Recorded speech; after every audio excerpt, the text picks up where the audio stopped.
Pierre. Bonjour Alain. Merci d'avoir accepté de prendre quelques instants pour les GG, pour les grandes gueules. Surtout, vous me dérangez, vous me coupez dans mon émission préférée du matin, donc c'est pas très sympa. Qui est les grandes gueules, c'est ça. Mais Pierre, oui. Que vous est-il arrivé alors? Comment vous avez chopé le Covid, Pierre? C'est très bizarre parce que en fait, je me suis auto-confiné très très tôt. Et puis mon état a commencé à se dégrader chez moi. Mais évidemment pas avec les messages qu'on nous balance H24 à la télé avec ces problèmes respiratoires, ces fièvres, tout ça, j'avais pas. En fait, j'avais une sorte d'état d'épuisement absolu et puis ça rentrait dans les détails sordides des diarrhées permanentes. Et puis voilà, et puis ça a dégénéré au fil des jours. Et puis j'ai été atteint d'une crise de goutte absolument horrible aux deux genoux, ce qui fait que là je pouvais plus bouger du tout et j'ai pris la décision d'aller à l'hôpital parce que c'était. Et vous avez été testé à l'hôpital, Pierre? Alors, j'ai d'abord été à l'hôpital de Poissy où on m'a fait un scanner sous une tente. C'est pour vous dire un peu l'état d'urgence dans lequel se trouvent certains hôpitaux. Et puis j'ai évidemment, étant greffé du foie et du rein à l'hôpital Beaujon, j'ai demandé au bout de 24 heures à être transféré à Beaujon. Donc le scanner était positif au coronavirus. Le test qui m'a été fait a été négatif. Sans doute, Pierre Ménès, parce que justement, vous n'aviez pas cette atteinte au niveau ORL, au niveau du nez, et en fait, ça avait déjà atteint vos poumons, en fait. Oui, je pense, oui. Combien de temps vous êtes resté hospitalisé, Pierre? Je suis arrivé le mardi à Poissy et je suis rentré hier après-midi chez moi. D'accord, mais donc vous avez développé des symptômes qui sont peu communs, c'est pas ce dont on nous parle le plus régulièrement, quoi, en fait. C'est ça qui est un petit peu symptômes digestifs.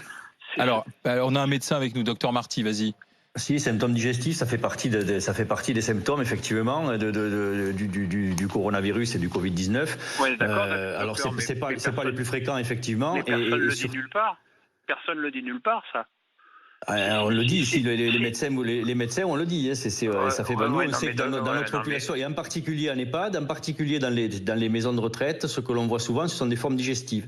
Et qui sont des formes digestives avec des diarrhées profuses très importantes, comme vous avez décrit, avec des pertes jusqu'à 10 kilos en l'espace de une semaine ou 15 jours. Quoi. J'en ai perdu 15, ouais. Et là, comment vous allez, Pierre? Ça me fait pas de mal, 15 kilos de moins, je les prends. Ça va, vous avez gardé l'humour. Comment vous allez, Pierre? D'où la crise de goutte, parce que vous avez concentré, quoi. C'est le truc habituel. C'est comme quand on met des diurétiques très importantes et qu'on fait uriner les gens avec une perte de poids très importante liée à la perte d'œdème, on précipite et on fait des crises de gouttes, quoi. Donc là, vous avez développé votre crise de goutte sur la déshydratation, quoi. Là, j'ai été servi, ouais. Et comment vous allez, là, aujourd'hui? Écoutez, toujours pareil, quand on rentre chez soi, ça va mieux. J'ai retrouvé ma femme, j'ai retrouvé mes chiens. Alors ma femme, faut bien savoir que quand j'étais avant d'être hospitalisé, on ne dormait pas ensemble, on se croisait, elle avait un masque quand elle me voyait, on a vraiment été... C'est ça qui est terrible, c'est qu'on a été...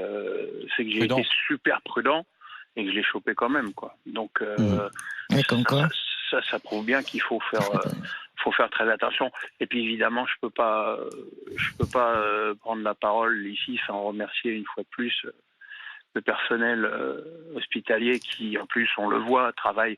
Alors, je pense qu'il y a des conditions plus compliquées qu'à l'hôpital Beaujon, mais ils sont suréquipés, surhabillés, ils ont chaud. C'est une surveillance de tous les instants et avec une gentillesse, une compréhension. On a vraiment beaucoup de chance d'être là où on est, vraiment beaucoup de chance. Pierre, c'est Elina. En fait, je m'adresse à vous et en même temps. Elina, Ah oui, c'est vrai, je suis bête. Docteur Marty, mais ça veut dire que comme le test était négatif, si vous n'aviez pas passé le scanner, on n'aurait jamais su que vous aviez le Covid. Exactement. Donc, docteur Marty, le test, il sert ou il sert pas? Je te l'ai dit tout à l'heure, les scanners, tu m'as dit... Le test Non, a des non, faux- je t'ai pas dit ça, malheureusement, pas dit nana. le test a des faux négatifs et on le sait, c'est jusqu'à 20 à 30% de faux négatifs, exactement comme les tests sérologiques qui ceux-là sont là pour déterminer si tu as eu la maladie à un moment et si tu as développé des anticorps. Les tests sérologiques que l'on a actuellement ont jusqu'à 30 à 40% de faux positifs, ceux-là. Donc si tu veux, c'est pas tout à fait discriminant. Ce qui est discriminant effectivement, c'est l'imagerie, le scanner qui va montrer des images en verre dépoli qui eux sont particuliers à cette affection et qui permettent de dire si oui ou non tu as l'affection à un instant T. Oui, mais pas tout le monde ne passe de scanner pour se faire dépister. Bien sûr. Jérôme, bien sûr, c'est ça. Et d'après le docteur, vous en avez encore pour combien de temps, monsieur Pierre. Écoutez, moi, a priori, je suis guéri. Alors, évidemment que quand vous êtes greffé du foie et du rein, ça vous met à peu près tout en l'air, quoi. Il y a des taux qui ont explosé dans mes contrôles, et puis en 2-3 jours tout est revenu dans l'ordre, parce que d'abord j'ai été merveilleusement soigné, et puis parce que j'ai un putain de caractère aussi, quoi. Ouais, et puis il faut rappeler Pierre que vous êtes forcément avec un système immunitaire qui est affaibli de par le fait que vous avez des greffes et que vous prenez des traitements pour anti-rejet pour ces greffes, quoi. Absolument. Je voudrais justement profiter de votre témoignage, parce que vous dites que vous avez essayé justement d'être très strict au niveau de votre confinement avec votre épouse qui portait un masque, etc. Je connais des gens qui sont aujourd'hui en chimiothérapie à domicile avec leur famille et qui ne bénéficient pas de masques, c'est-à-dire que l'hôpital n'a pas les moyens de leur donner des masques au reste des membres de la famille. Il y a des gens qui ont des maladies chroniques, qui sont à domicile, qui ne peuvent pas bien se soigner, et leur famille non plus, leur entourage, qui sort, qui va faire des courses, parce qu'il faut bien continuer à faire vivre la famille, n'ont pas non plus des moyens de protection et peuvent effectivement ramener le virus au sein des foyers où il y a des gens qui ont des pathologies, qui ont des maladies graves. Et ça, il me semble que quand on dit il faut donner le matériel aux soignants, c'est vrai, mais aussi aux proches, aux personnes contacts de gens qui sont fragiles et qui sont à domicile, qui suivent des traitements, notamment des chimiothérapies qui sont très difficiles à supporter dans les états immunitaires dans lesquels on est. Pierre, je suis content que tu ailles mieux, mais maintenant parlons quand même des choses sérieuses. Le championnat de foot, ça recommence quand? Parce que j'ai entendu... C'est pas le truc sérieux. J'ai entendu qu'on pouvait peut-être refaire je crois qu'il reste 10 journées, les 10 journées au mois de juin, c'est ça? Et la Ligue des Champions en juillet?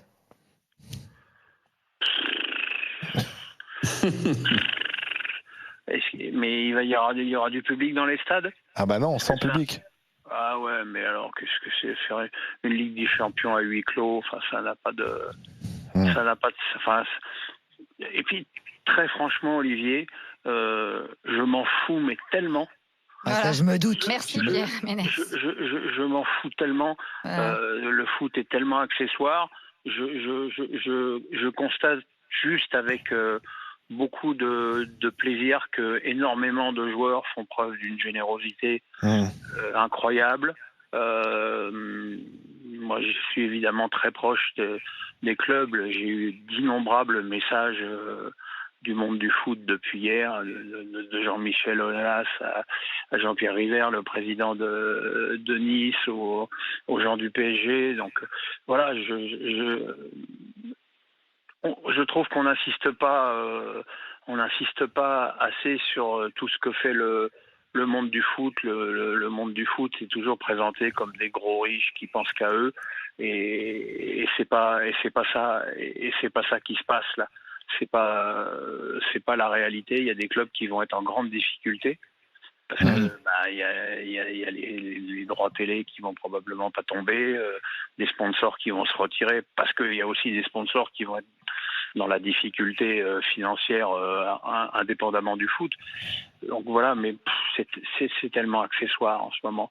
Ce qui compte, c'est qu'on arrive à éradiquer cette pandémie, et puis qu'on recommence à vivre, parce que bon, j'ai perdu 15 kilos, j'aimerais bien les reprendre au resto. Pierre, merci d'avoir été avec nous. Bon rétablissement, Pierre Ménès. Salut bientôt. Pierre, à bientôt.